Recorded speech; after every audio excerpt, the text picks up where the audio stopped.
control and who holds power over you. And so there's the idea of direct power and indirect power. So realistically, most teenagers are far more concerned about their parents having control over them than they are the presence of a government, the presence of a corporation, the presence of strangers. All that material that they put online, they know they're working within a system, and part of it is that they're pushing back against it. You know, they have to say how old they are, but they don't have to be truthful. They have to say where they're from, but they don't have to be truthful. And so one of the things you see is if you took that data as fact, you would think that Afghanistan was on social network sites. And the reason is because Afghanistan is the first choice in countries in the order of lists. So when teenagers get on there and they don't want to tell where they're from, they write Afghanistan or Zimbabwe, top and bottom. What they're trying to do is make a space of their own, a space where they feel like they can have a voice without having to have this back and forth where they're told, no, you can't do that, no, you're not allowed this. So one of the teens that I interviewed, her mother was a decorator. She decorated houses for a living. And this girl was really frustrated because she was never allowed to decorate her own bedroom. Her walls were painted by her mother. There were posters up. Her bedspread was bought by her mother. There was all these sorts of strict rules of what a good room looked like. And she was deeply frustrated because for her, she wanted a place to express herself, a space to be her.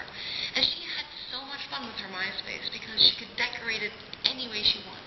And that's this interesting moment of control.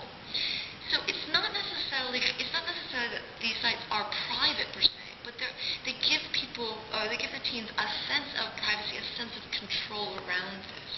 And they feel as though they're communicating with, and they're the people they choose to communicate with.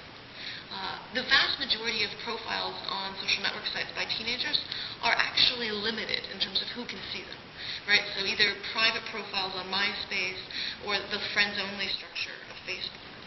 And so they make a lot of choices about who's allowed in and who's not. And the parents aren't always allowed in. But in your bedroom, you don't have a choice. Parents can come in if they want to come in. So this is where you get these interesting tensions about how young people perceive it, because they want a sense of control. They know that the companies themselves can look in whenever they want. They kind of don't care, because the attitude you'll hear over and over again is, why would they bother? It's not that interesting. And truthfully, it's not. The majority of profiles are really boring. You know, we get caught up in this obsession of kids and sexuality. When I looked at 10,000 random teen profiles, and what I found fascinating about them is that there are more references to Jesus or God in the U.S. than there are sexy, scandalous photos.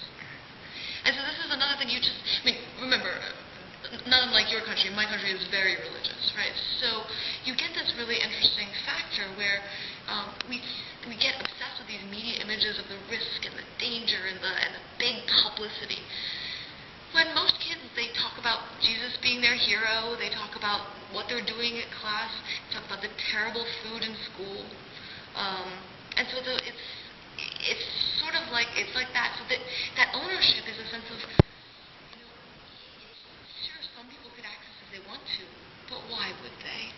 And so that's this interesting moment of privacy in public, where it's about a sense of control, a sense of people being in the know, a sense